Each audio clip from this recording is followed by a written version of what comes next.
Bismillahirrahmanirrahim. Wassalatu wassalamu ala asyrafil anbiya wal mursalin wa ala alihi wa sahbihi ajma'in. Assalamualaikum warahmatullahi wabarakatuh. Saya Nur Fatimah binti Haji Muhammad Ismail selaku moderator anda pada malam ini. Saya bersama 4 orang ahli panel yang lain akan membentangkan forum forum berkaitan pendekatan dakwah di bandar. Di sini saya bersama 4 orang ahli panel yang lain. Saya akan memperkenalkan seorang. Yang pertama, ahli panel kita yang pertama, Nur Hayati binti Anwar Hussein. Ahli panel yang kedua, Najwa Nafisa binti Muhammad Sarnin. Ahli panel yang ketiga, Siti Nur Farhana Husna binti Sayian. Dan ahli panel kita yang terakhir, Nurul Aliyah binti Abdul Halim. Okey. Seterusnya kita akan pergi kepada persoalan-persoalan yang berkaitan dengan pendekatan dakwah di bandar. Okey, pertama sekali saya ingin meminta ahli panel kita yang pertama iaitu saudari Nur Hayati untuk menjawab persoalan berkaitan dengan definisi bandar. Dipersilakan. Okey, terima kasih kepada moderator. Assalamualaikum warahmatullahi wabarakatuh. Nama diberi Nur Hayati binti An Hussein, panel pertama pada malam ini. InsyaAllah. Okey. Dari Abdullah bin Amru, dia berkata, Rasulullah SAW bersabda, sampaikanlah dariku meskipun satu ayat. Hadis riwayat Tirmizi. Hadis ini melandaskan kewajipan untuk berdakwah. Kewajipan tersebut berlaku bagi setiap Muslim, tak kiralah lelaki ataupun perempuan. Tidak ada alasan untuk tidak menunaikan kewajipan berdakwah. Okey, seterusnya kita masuk kepada definisi bandar. Bandar ialah tempat yang mempunyai penduduk yang ramai, iaitu melebihi daripada 10,000 orang. Mempunyai institusi pentadbiran, tempat kegiatan ekonomi dan pendidikan dan institusi pendidikan. Okey, antara ciri-ciri pembandaran Islam ialah merangkumi. Antaranya adalah mesej peringatan kepada ibadah ritual. Contohnya, memperletakkan masjid di tengah-tengah bandar dapat memberikan peringatan kepada manusia kepada pencipta iaitu Allah Subhanahu Wa Taala. Hal ini bermakna sesibuk mana pun seseorang manusia itu, hendaklah mereka meluangkan masa untuk beribadah kepada Tuhan. Selain itu, Pembinaan kubur juga turut memberi peringatan kepada manusia bahawa manusia akan merasai kematian dan memberi peringatan supaya beribadat kepada Tuhan sebelum ajal mereka datang. Terusnya, peringatan kepada pencipta alam semula jadi. Alam semesta dan manusia saling memerlukan antara satu sama lain. Seperti mana Islam menitik beratkan tentang kebersihan. Proses pembandaran bermula dengan proses pembersihan kawasan sekitar seperti kawasan hutan dan sebagainya. Jika tidak dijaga, maka terjadi fenomena seperti pencemaran alam sekitar dan fenomena yang boleh mendatangkan bahaya kepada manusia itu sendiri. Dan terima kasih. Terima kasih kepada saudari Nur Hayati. Seterusnya kita pergi kepada persoalan yang kedua. Pada zaman sekarang ini kita dapat lihat banyak individu yang terpengaruh dengan budaya kapitalis barat. Sehingga banyak individu yang terpengaruh dengan budaya kapitalis barat yang mereka pelajari dalam pendidikan mereka sehingga mereka praktikkan dalam kehidupan seharian mereka. Bagaimanakah cara untuk kita sedarkan mereka yang perbuatan mereka tu sebenarnya salah? Saya menjemput saudari Najwa Nafisa untuk terangkan sedikit berkenaan dengan soalan ini. Dipersilakan. Terima kasih Tuan Moderator. Okey, pada zaman sekarang, masyarakat Islam mengamalkan gaya hidup barat mengakibatkan globalisasi yang datang melalui pelbagai perantaraan, terutamanya media dan alat-alat teknologi maklumat. Sebagaimana kata Yusuf Al-Qaradawi, akibat pengaruh daripada media massa, ramai orang terpengaruh dan mula menuju ke arah budaya barat seperti gaya hidup, ekonomi, politik, budaya, malah agama pun mereka tukar mana yang sesuai dengan nafsu dan budaya barat. Oleh itu, cara untuk menyedarkan mereka daripada tersalah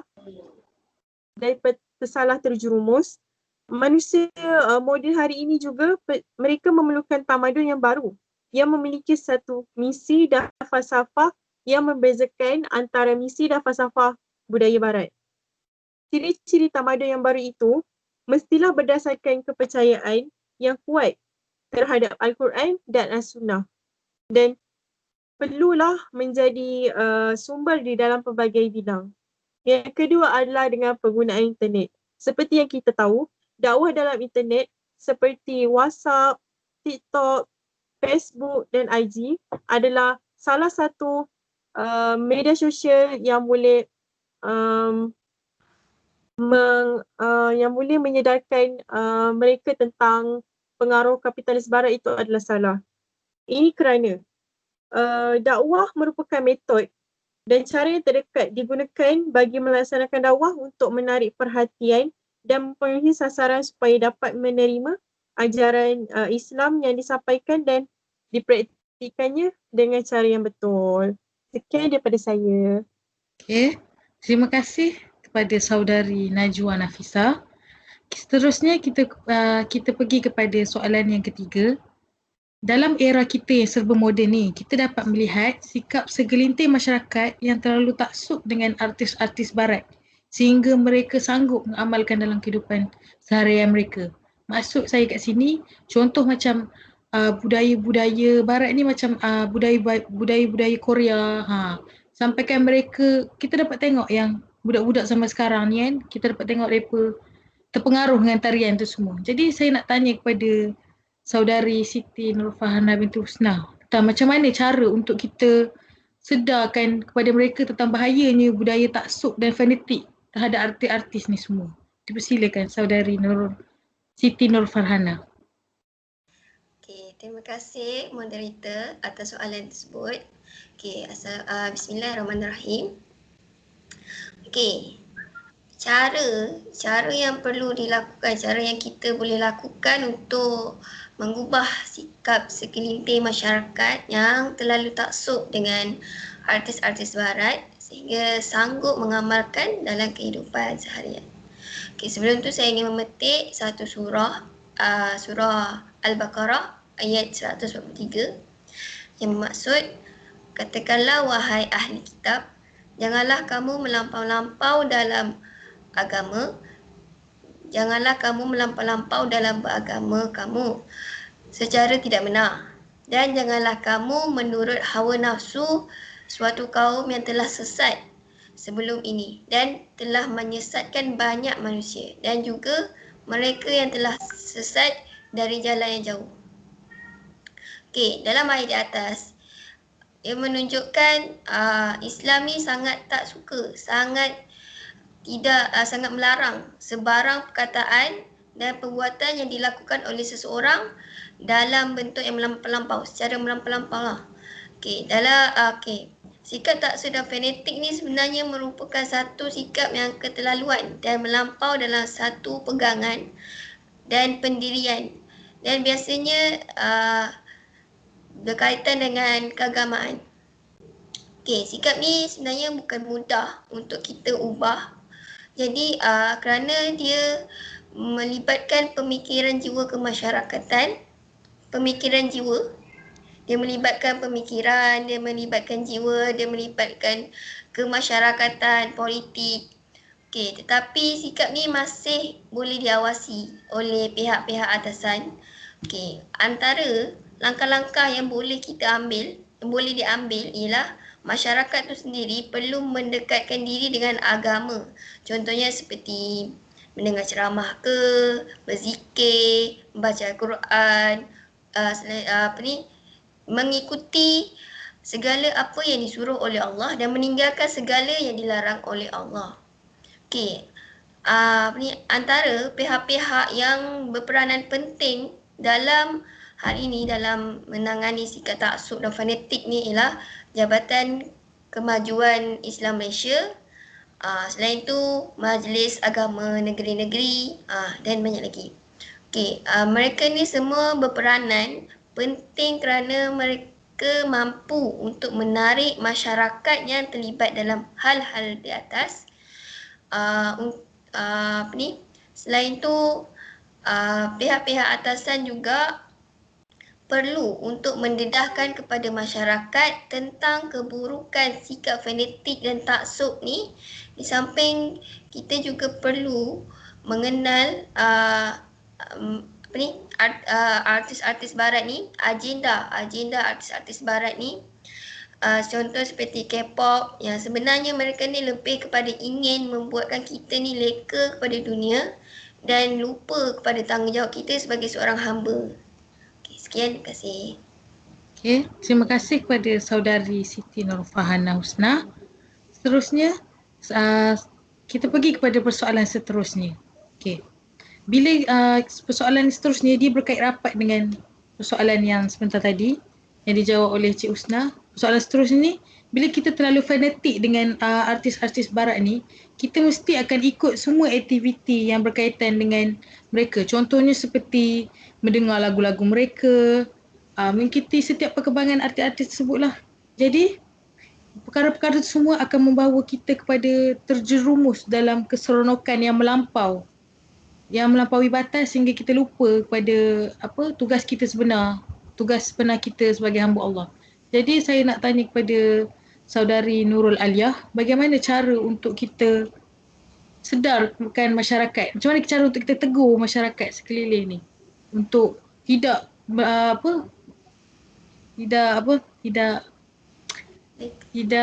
melakukan perkara-perkara demikian. Persilakan saudara Nurul Aliyah. Terima kasih kepada Cik Moderator yang mengajukan soalan. Saya akan mulakan dengan maksud daripada sepotong ayat dari surah An-Nahlu.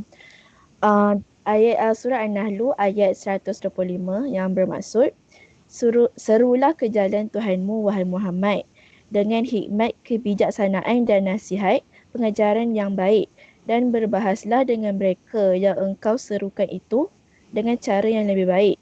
Sesungguhnya Tuhanmu dialah jua yang lebih mengetahui akan orang yang sesat dari jalannya, dan dialah jua yang lebih mengetahui akan orang-orang yang mendapat hidayah petunjuk.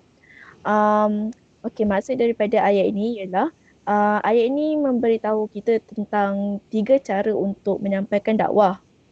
Iaitu yang pertama ialah al-hikmah yang bermaksud bijaksana. Yang kedua al-mau'izatul hasanah yang bermaksud nasihat yang baik. Dan yang ketiga ialah al-mujadalah bi allati hiya ahsan, iaitu perdebatan dengan cara yang lebih baik.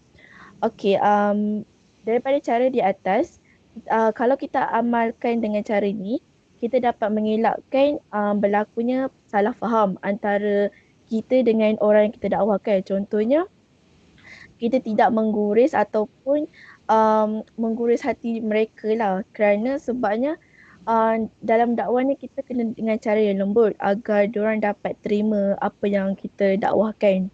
Yang kedua, kenalah berdakwah secara kreatif seperti mengikut masa, isu semasa ataupun keadaan tempat yang kita nak dakwahkan. Dengan cara yang sebegini mereka dapat tertarik dengan dakwah kita dan senang untuk mereka ingat. Akhirnya diorang dapat aplikasikan apa yang kita sampaikan dalam kehidupan diorang. Seperti macam sebelum ni diorang selalu abaikan solat, tak puasa, membazir, asyik dengar lagu-lagu je, tak baca Quran. So maybe lepas kita dakwah tu, diorang dapat aplikasikan benda yang lebih baik dari kehidupan diorang. Itu sahaja daripada saya. Sekian, terima kasih. Okay, terima kasih kepada Cik Alia. Dengan berakhirnya persoalan tadi, maka berakhirlah forum kita pada malam ini. Sebelum majlis forum ini ditutup, saya ingin membuat kesimpulan sedikit tentang keseluruhan forum pada malam ini. Kesimpulan yang boleh saya buat ialah kita perlulah berpada-pada dalam mengikuti sesuatu perkara. Kerana jika kita terlampau-lampau dalam melakukan suatu perkara, risau perkara tersebut hanya akan membawa kita kepada kesesatan. Contohnya seperti kita terlalu taksub dengan artis-artis Korea yang sebenarnya mereka hanyalah ingin membawa kita kepada kelalaian daripada mengingati Allah. Jadi kita perlulah jadi dengan masyarakat seperti ini kita perlulah mengambil pendekatan dakwah yang pernah Rasulullah ajar pada kita, dan kita kena praktikkan dalam kehidupan seharian kita, cara untuk kita tegur mereka.